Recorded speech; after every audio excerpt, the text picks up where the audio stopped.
Ufa, né, professor? Finalmente, quinta e última parte da nossa aula sobre pena privativa de liberdade, mas é só a segunda, tá? A gente tem mais quatro planejadas aí.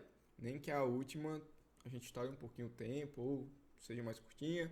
Aí vamos que vamos. Vai bater aí o planejamento da gente. Galera, algumas considerações importantes sobre progressão de regimes. Não sei se a gente encerra esse assunto ainda hoje, mas vamos lá.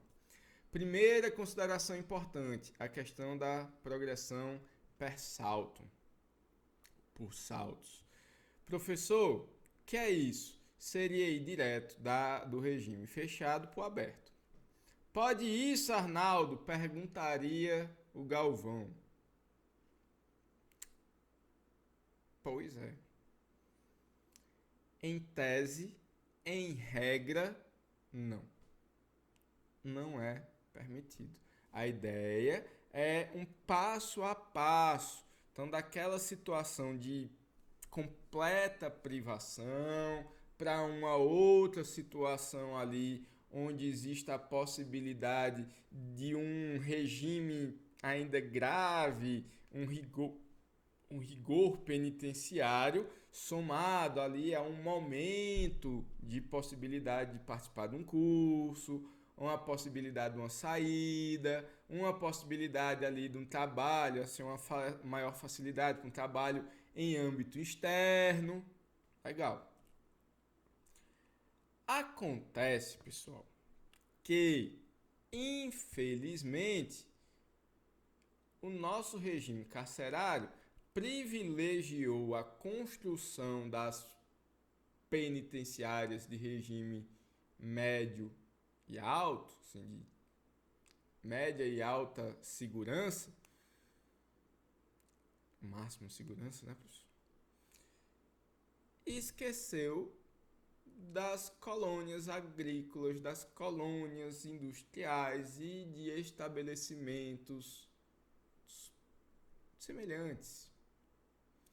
É até bastante comum que os próprios presídios, quando a sua estruturação assim permitia a separação dos blocos, até mesmo para que o de regime semiaberto não traga nada para o do fechado, né? Então, quando há a possibilidade de fechar, de isolar os blocos, de permitir ali um semiaberto, onde seria um regime fechado, mas separando os apenados. E aí, professor? E é aí que nossos tribunais superiores tiveram que dar seus pulos. Porque é o seguinte, muitas vezes não se dava o direito à progressão de regime simplesmente pela inexistência de estabelecimento apto a receber o apenado. Ora, a progressão é direito do apenado que, cumprindo os requisitos subjetivos e objetivos, pode sair do regime mais grave. Impedir por simples ineficiência ou descaso estatais seria, então, aceitar um descumprimento de direitos fundamentais. Impossível, né? E aí? Então, diante de algumas situações de ineficácia do Estado, acaba os nossos tribunais aceitando essa situação. E aí, pessoal, vamos lá. A súmula 491 do STJ diz o seguinte: é inadmissível a progressão per salto. Ponto. Então não tinha conversa, né? Acontece que veio lá o STF e determinou o seguinte: súmula vinculante 56. A falta de estabelecimento penal adequado não autoriza a manutenção do condenado em regime prisional mais gravoso, devendo observar nessa hipótese os parâmetros fixados no recurso extraordinário 6491-320. Então, por favor, pessoal, façam a consulta à súmula vinculante de número 56, tá, do STF, que faz menção aos requisitos do RE, cadê? 6491. 64, que teria esse nome? 641, volta. 641 320, tá? E que requisitos são esses, professor? Então é o seguinte: tem um cidadão, tá em regime fechado, tá? Ele não pode ser mantido no regime fechado porque ele obteve o direito à progressão de regime. Não ia porque não tem estabelecimento semiaberto para recebê-lo. O que é que faz? Se não tem vaga mesmo, aí eu aceito o persaltum. Agora, para evitar confronto, não posso dizer que a 491 do STJ já foi cancelado, o que é que se faz? Ah, peraí, não é que não tem estabelecimento, é que tem um estabelecimento, mas ele já está lotado. Então faz o seguinte, pega aquele que está lá na colônia agrícola, mais perto de sair para o aberto, e antecipa a saída dele, bota uma tornozeleira eletrônica e deixa ele ir para o aberto. Ponto. Vagou, né? Tem uma vaga? Tem. Agora eu pego do fechado, em vez de mandar ele direto pro aberto, eu boto ele no semiaberto, mas antecipando a saída de alguém que já estava mais perto do aberto, tá? Então cuidado com a súmula vinculante 56. Extraordinariamente, se cumprindo os requisitos já delineados pelo próprio Supremo Tribunal Federal, então hoje é possível sim. Extraordinário? Incomum? Não é a regra? Sim, mas é possível a progressão per saltum no nosso ordenamento. Tenham cuidado com isso. Segunda consideração importante, crimes contra a administração pública. É o próprio Código Penal, tá, pessoal? Desde 2002, salvo engano, foi acrescido ao 33, esse parágrafo 4º, que vai dizer que se o cidadão cometeu crime contra a administração pública, a não reparação do dano obsta a progressão de regime. Professor, pode isso? É constitucional eu impedir uma progressão de regime? Na verdade, o que nossos tribunais têm entendido até hoje é que não se impede, se condiciona. Tá? Mas, professor, e o direito dele é a progressão? Tá, eu tenho uma condição especial para ele. Mas, professor, e os direitos dele? Sim, massa, mas de qualquer maneira, quando o crime é contra a administração pública, quem está sendo lesado é a sociedade como um todo. Não é só o dinheiro do erário, não é só o Estado enquanto capitalista. Não.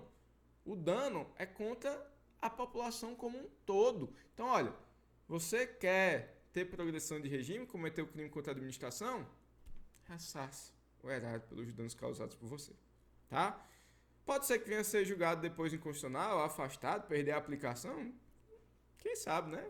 Tendência, talvez. Mas não é assim, ainda está lá o artigo 33, parágrafo 4º.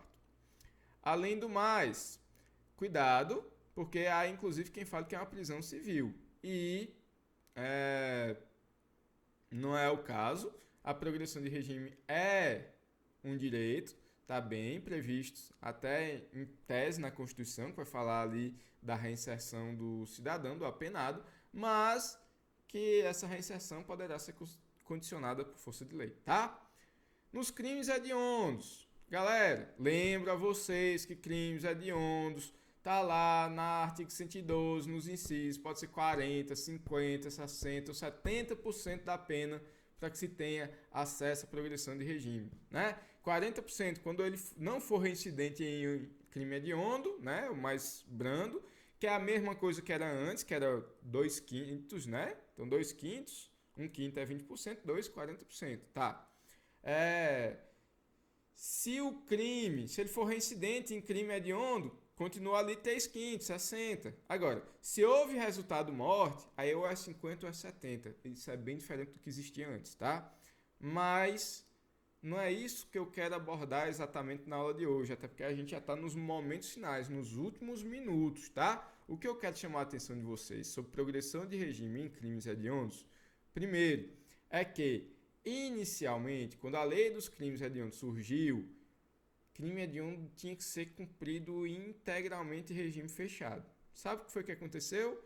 Em 2006, o mesmo STF que já tinha dito que isso era constitucional, mudou de opinião lá no HC 82959 e cancelou, entendeu que era inconstitucional o parágrafo 2º da lei dos crimes hediondos. E aí, professor? E aí, galera, como ele entendeu que era inconstitucional, retroage a lei penal para ajudar, né? Então, quem estava em crime hediondo passou a ter direito. E aí, como é que faz a progressão de regime? Na ausência de norma específica, se aplicou a norma geral, que na época era de 1/6. Então, todo crime agora, a progressão de regime era de 1/6, inclusive para os hediondos. Tá, não repercutiu bem e 1 ano e 9 dias depois foi então publicada a alteração na lei dizendo que, olha, nos crimes hediondos pode ter progressão de regime, mas vai ser uma progressão de regime obedecendo ali 2/5 se primário e 3/5 se reincidente em crime hediondo. Tá. Contudo, pessoal, até tem súmula vinculante 26. Aqueles que foram apenados antes de 29/3/2007 vão ter direito à progressão de regime com base na regra geral de então, 1/6. Tenham cuidado, tá bom? Por quê? Porque no vácuo legislativo que permaneceu, crime hediondo tinha direito à progressão? Sim, com base na regra geral, na falta de uma específica. A regra específica só vem em 2007. Ah, professor, e por que não aplica? Porque a lei penal não retroage para prejudicar, só retroage para ajudar. E 2/5 ou 3/5 é bem mais prejudicial para o apenado do que 1/6, tá? E aí, professor? E aí que em 2019, mas já ali com a vacácio legis, salvo engano, 60 dias, né? Mas já a partir de 2020 se aplicou o pacote anticrime. E aí, professor, depois do final da vacácio legis, a gente tem todos aqueles requisitos a mais de 112 que não existiam antes. Pode ser 40, 50, 60 ou até mesmo 70% do tempo a progressão de regime, tá? Não retroage para prejudicar. Então, quem cometeu crime até o final ali da vacácio legis do pacote anticrime, a não ser que fosse um crime continuado, né, permanente, aí se aplica o regime anterior. Então, mesmo quem cometeu um crime, pelo menos, um reincidente em crime hediondo com resultado morte que pegaria só 70%, a ele, antes da entrada em vigor do pacote anticrime, continua valendo a regra anterior. Tá bom? Galera, estourei meu tempo mais uma vez. Essa nossa aula deu mais de 1 hora de novo. Era para ter sido 50 minutos. Agradeço a atenção, a paciência de vocês. Na nossa próxima aula a gente segue aí em progressão de regime, tá? Falando já aí de novas condenações, de ritos e muito mais coisa ainda sobre progressão de regime, sobre penas privativas. E lembre que a gente ainda tem que abordar também a dosimetria aí pelo acordo que a gente fez. Muito, muito obrigado pela companhia sua. Se gostou da aula, não deixa de deixar aí o seu like. Se não gostou, deixa seu comentário, ajuda o professor a melhorar o material. Ainda temos mais 4 aulas. Muito obrigado e até a próxima, se Deus permitir.